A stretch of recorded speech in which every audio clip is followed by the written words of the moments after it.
증시 대담 시간입니다. 글로벌 증시, 특히 미국 증시는 사상 최고치를 그리고 있습니다. 최근에는 부진했던 국내 증시도 정책 당국의 증시 부양책, 관련된 정책에 대한 기대감이 증시 내에 유입되고 있습니다. 이러한 때에 어떤 전략으로 좀 대응을 해야 될지 이분 모시고 자세히 짜보도록 하겠습니다. 황유현 신한투자증권 영업부 과장 나와 있습니다. 안녕하세요. 네, 안녕하십니까. 네.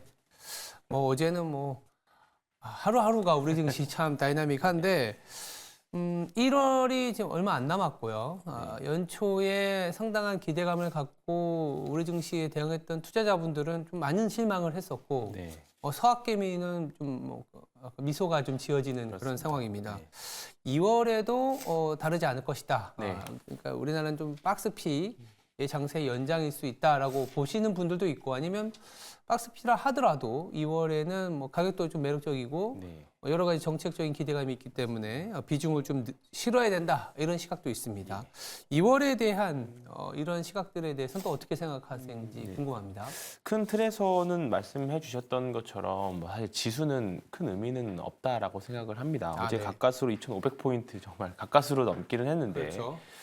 외부 정책에 대한 기대감들이 사실은 좀 있었죠. 뒤에서 답을 좀 한마디 더 드리긴 하겠습니다만 자사주를 좀 많이 보유한 기업들 그리고 낮은 이제 PBR을 가진 기업들에 대한 뭔가 이제 그 정상화 정책에 대한 기대감들이 좀 있었습니다. 사실 최근에 일본에서 나왔던 정책과 유사한 흐름으로 가려고 하다 보니까 지금 일본 주식시장도 상당히 좀 좋잖아요. 그렇다 네. 보니까 그런 기대감들이 반영해서 어제는 정말 대형주 위주 장세, 정말 시가총액 상위 한 20위 종목 그리고 자사주가 좀 많은 기업들이 좀 주가 상승을 좀 많이 보였었고 1월 달에 특히 이제 AI라던가 뭐 바이오라던가 조금 실적보다는 기대감으로 많이 올랐었던 밸류에이션이 많이 높았던 기업들 위주로는 좀 차익 실현 물량들이 좀 나왔습니다. 이런 이제 퐁당퐁당 장세가 사실 2월까지도 당분간 좀 예상이 좀 될 것 같고요. 일단은 큰 틀에서는 2024년도의 영업이익도 역시나 계속 증액 구간인 건 맞습니다. 네. 어제는 우리나라 주식시장이 이제 변동성 구간에 있다라고 보시면 되는 구간인데 이제 그렇기 때문에 지나친 공포감은 또 자제를 하셨으면 좋겠어요. 어제 또 미국 시장에서는 또 테크주 위주로 또 상승이 나왔기 때문에 오늘은 어제 좀 이유 없이 좀 하락했었던 좀 기술주들이 오늘 반대로 좀 기대를 해볼 만할 것 같고요.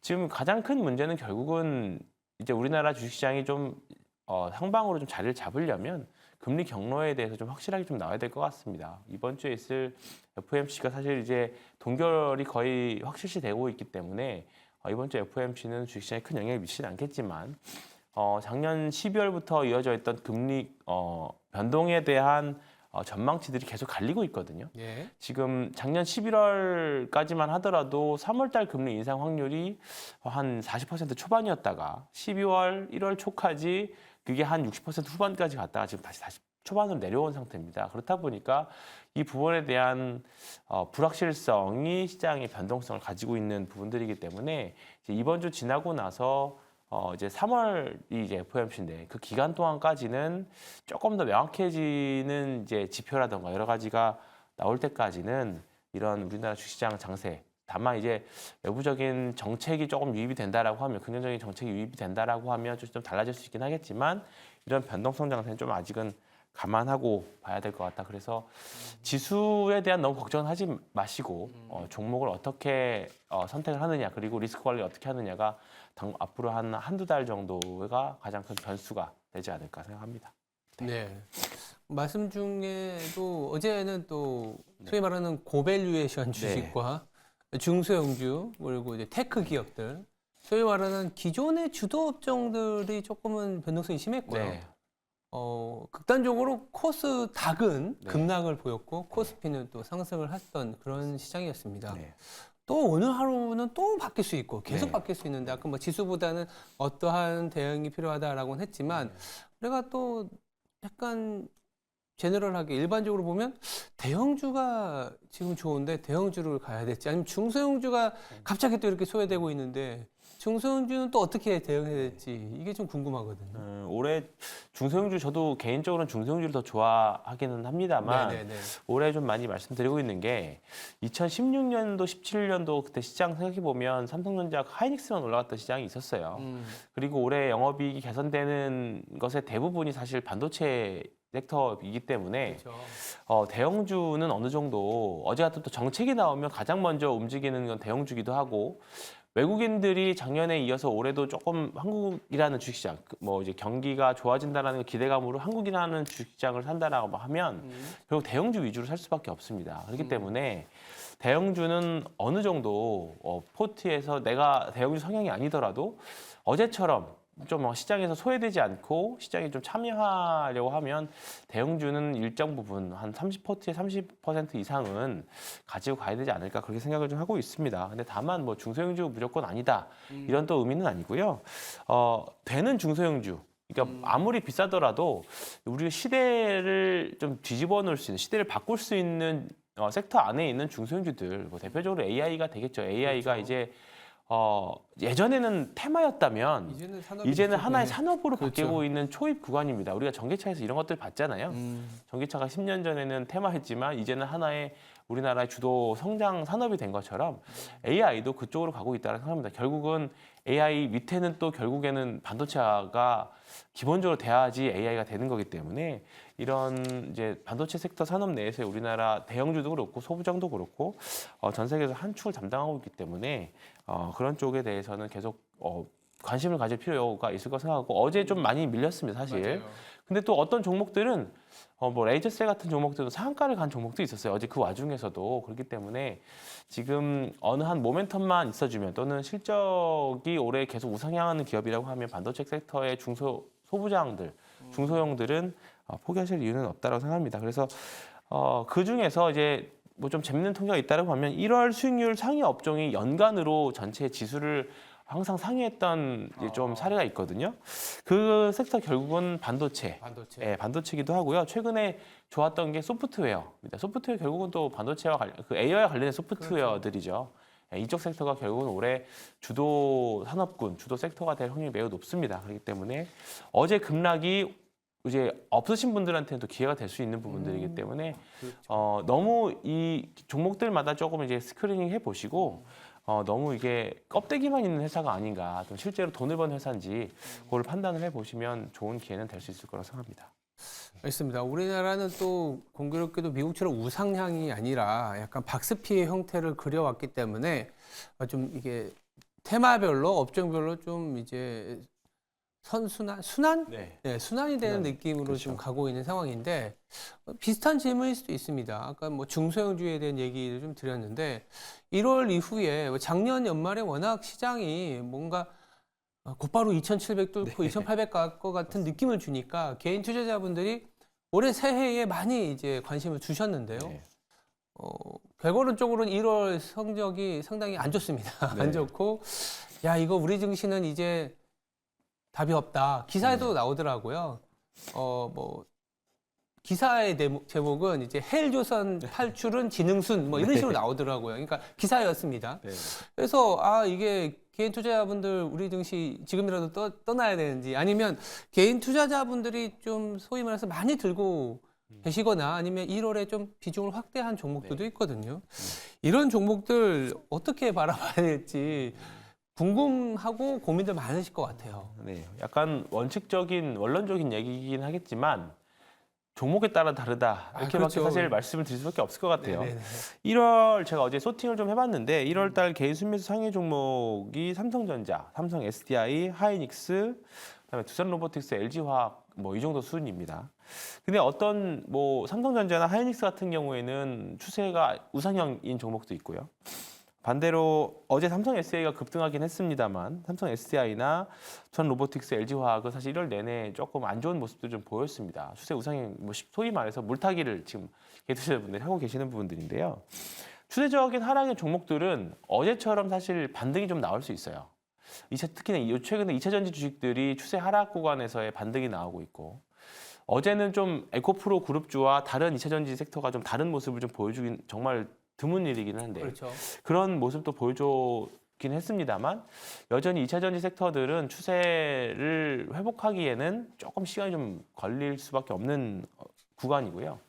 반대로 반도체 섹터들은 지금 이제 추세 우상향 중에서 잠깐 쉬어가는 구간, 그런 구간이 있다라고 생각을 합니다. 그래서 추세가 하락하는 종목들, 그러니까 주식 투자를 매매하시는 분들 보면 장기 투자가 되는 우상향으로 가는 종목 안에서 단기 투자도 하시는 분들이 대부분 성공을 하시는 투자자분들이시거든요. 그렇기 때문에 섣불리 지금 하락하는 종목에 대해서 이제 장기로 보신다라고 하면 나중에 주가가 떨어질 때마다 사가지고 주가가 올라간다라고 하면 정말 성공적인 투자가 당연히 되겠습니다만 네.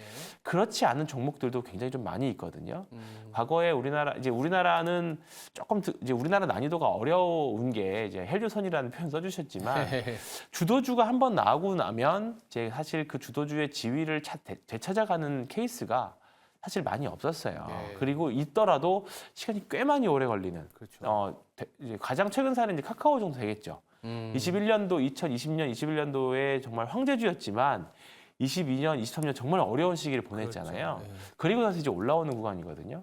그만큼 이제 위에 매물들도 쌓여 있고 회사가 회복하는 구간, 제 밸류에이션을 찾아가는 구간까지는 또 시간이 많이 걸리는 부분들입니다. 그래서 2차 전지 주식들은 지금 사실 주가가 안 좋다 보니까 테슬라도 그렇고 계속 안 좋은 뉴스들만 계속 쏟아지고 있는 구간이거든요. 네. 이 부분들이 좀 해소되기까지는 좀 시간이 좀 걸릴 것 같다고 생각합니다. 그래서 이런 종목하고 지금 추세가 우상향하고 있는 종목들은 또 다르게 해석을 하시면서 포트의 비중 조절. 그러니까 어제같이 반등 나온 구간에서는 조금 줄였다가 또 떨어지면 다시 사고 뭐 그런 식의 비중 조절은 좀 필요하실 것 같습니다. 네. 알겠습니다.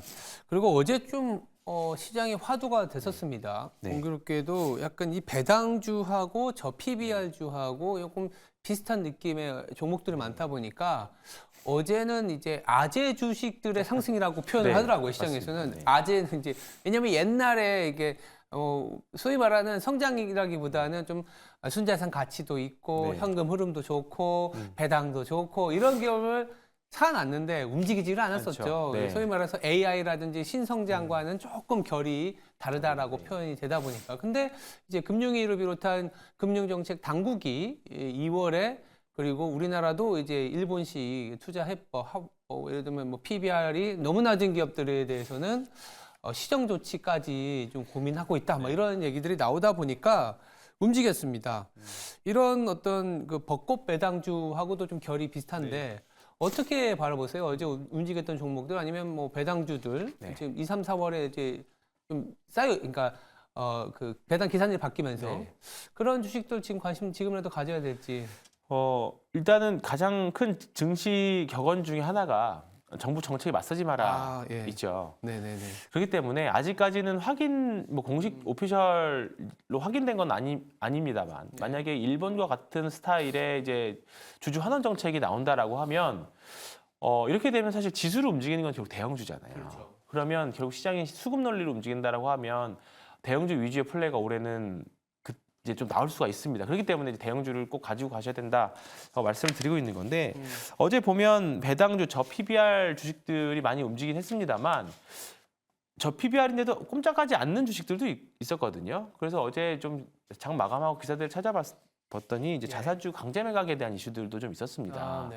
그러니까 이제 자사주를 매각하다 보면 당연히 PBR이 좀 해소되는 그런 부분들이 있다 보니까 이제 그런 부분들이 많이 상승했고 대형주가 아니어도 자사주 높은 기업들은 태광그룹 같은 경우에도 상승하는 그런 부분들이 있었거든요. 그렇기 때문에 자사주 이제 이런 정책적인 부분들 때문에 움직이는 부분들도 있습니다. 근데 다만 이 부분이 100% 이제 확신이 된 게 아니고 이제 우리나라 특징상 확인된 바 없다. 또 이제 후속 기사가 또 나올 수 있습니다. 그렇기 때문에 이런 부분들에서 확인을 하고 가셔야 되는데 어제 의미 있었던 거는 외국인들이 어쨌든 대형주를 많이 샀다라는 거.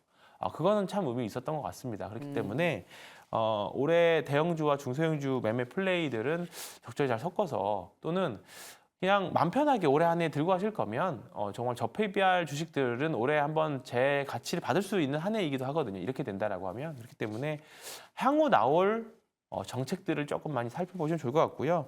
배당 컨셉으로 지금 주식을 사기에는 조금 이른 것 같기도 해요. 뭐 이제 분기 배당이 있긴 합니다만 섣불리 배당 컨셉으로 샀다가 이제 자본 차익을 더 크게 보실 수도 있는 부분들이기 때문에 이 부분들은 무조건 배당 많이 주니까 사자라고 하기에는 조금 아직은 이른 것 같습니다. 알겠습니다. 그렇다면 뭐 마지막으로 네. 그러니까 다음 주 말이면 벌써 연휴더라고요. 네. 설 연휴가 벌써 다음 주 말입니다. 네.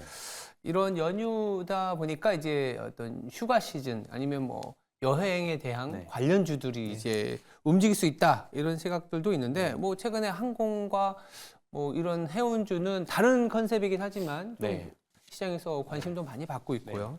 여행주에 대한 접근은 또 어떨까요? 단기적으로라도. 네, 여행주 사실 코로나 이후에 좀 많이 기대를 했었는데 이제 사실 생각보다 주가 흐름이 만만치 않았던 게 사실입니다. 맞아요. 근데 올해 외국인 방문객 추이를 생각을 해보면 추이를 이제 예상 이제 추이를 한 이제 리포트들을 좀 보면 우리가 한류로 가장 절정이었을 때가 2014년, 15년이었잖아요.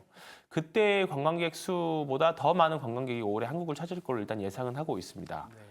그리고 그때와 지금 차이점 뭐냐면 그때는 이제 한류 열풍이었고 중화권 관광객들 위주였다라고 하면 그 이후에 이제 K 컬처들이 전 세계로 확산이 되면서 정말 다양한 국가에서 한국을 찾게 되거든요.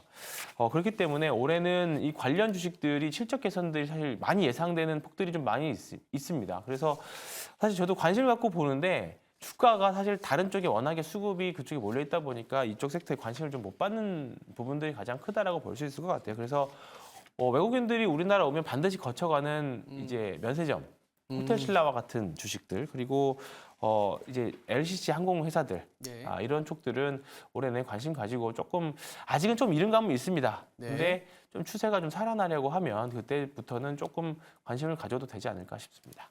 알겠습니다. 2월 시장에 대한 전반적인 뷰 더불어서 중소형주나 그동안에 개인 투자자분들이 많이 들고 계셨던 종목에 대한 명쾌한 아이디어 들어봤습니다. 지금까지 황유연 신한투자증권 영업부 과장이었습니다. 감사합니다. 네, 고맙습니다.